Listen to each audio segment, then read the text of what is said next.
రాష్ట్రంలో కూటమి ప్రభుత్వం ఎన్నికల ముందు ఇచ్చినటువంటి వాగ్దానాలు వేరు, అధికారంలోకి వచ్చిన తర్వాత ఇచ్చిన వాగ్దానాలకు తూట్లు పొడిచేటటువంటి విధానం ఈ 18 నెలల కాలంలో స్పష్టంగా కనబడతా ఉన్నది. నేను ఈ రాష్ట్రంలో ప్రశ్నించడానికే ఉన్నాననేటటువంటి పవన్ కళ్యాణ్ ప్రశ్నలు ఎక్కడున్నాయి? ఆయన ప్రశ్నలు మడిచి జేబులో పెట్టుకున్నాడా అని చెప్పి మేము అడుగుతా ఉన్నాం. కాబట్టి 17 మెడికల్ కాలేజీలు ఈ రోజున భూములు కోట్ల రూపాయలు విలువ చేసేటటువంటి భూములు సైతం కారు చౌకగా కార్పొరేట్ వ్యక్తులకి ఇచ్చేటటువంటి విధానాన్ని రాష్ట్రంలో ఉన్నటువంటి ప్రజలందరూ కూడా నిరసించాల్సినటువంటి అవసరం ఉంది. ఆస్తి మనది, సంపద మనది, భూమి మనది. కాబట్టి ఈ భూమిని కొంతమంది వ్యక్తులకి ఇచ్చేటటువంటి విధానం సరైనటువంటిది కాదు.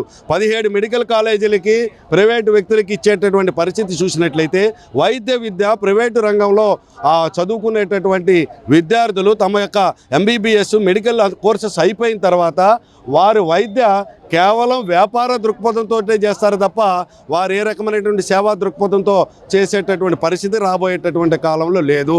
ఇప్పటికే చంద్రబాబు నాయుడు గారి ప్రభుత్వంలో మినిస్టర్లు చూస్తే ముఖ్యంగా సాక్షాత్తు మినిస్టర్లే ఈ రోజున విద్యారంగాన్ని కాలేజీల్ని నడిపిస్తున్నటువంటి పరిస్థితి. విద్యాశాఖ మంత్రి, మున్సిపల్ శాఖ మంత్రి తన యొక్క విధులు కాకుండా కాలేజీలు వ్యాపారం చేసేటటువంటి పరిస్థితి చూస్తూ ఉన్నాం. కాబట్టి విద్య వ్యాపారీకరణ అయిపోయింది.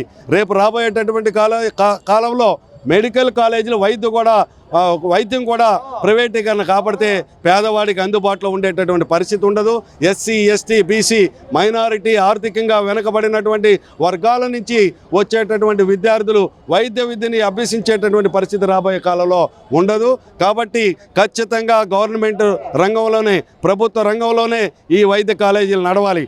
ఒకనాడు రాష్ట్ర ముఖ్యమంత్రిగా వైఎస్ రాజశేఖర రెడ్డి గారు ఉన్నారు. రాజశేఖర రెడ్డి ఆ రోజున మా ఆరోగ్యశ్రీ పెట్టాడు. ఆరోగ్యశ్రీ యొక్క ఉద్దేశం ఏంటి? వైద్యం అనేటటువంటిది పేదవాడికి తీసుకురావాలనేటటువంటిది. ఇంకా ఒక అడుగు ముందుకేసి ఇంకా మరింత సేవ చేసేటటువంటి పద్ధతిలో కూటమి ప్రభుత్వం ఉండాలి. కానీ ఈ ఆస్తుల్ని ప్రైవేటు వ్యక్తులకు ఇచ్చి వైద్య విద్యని ప్రైవేటీకరణ ఇచ్చి కోట్ల రూపాయలతోటి మరి మెడికల్ కాలేజీలో సీట్లు కొనుక్కునేటటువంటి పరిస్థితికి భిన్నంగా ఈ రోజున కూటమి ప్రభుత్వం చేస్తున్న విధానాన్ని ప్రజలందరూ కూడా నిరసించాలి. కాబట్టి ఈ ప్రభుత్వం చేస్తున్నటువంటి విధానాన్ని పవన్ కళ్యాణ్ నోరు విప్పి వైద్య విద్య అనేటటువంటిది SC, ST, BC ఆర్థికంగా వెనకబడినటువంటి వారికి దూరం అవుతున్నటువంటి వైద్య విద్య మీద నీ గళం విప్పాలా.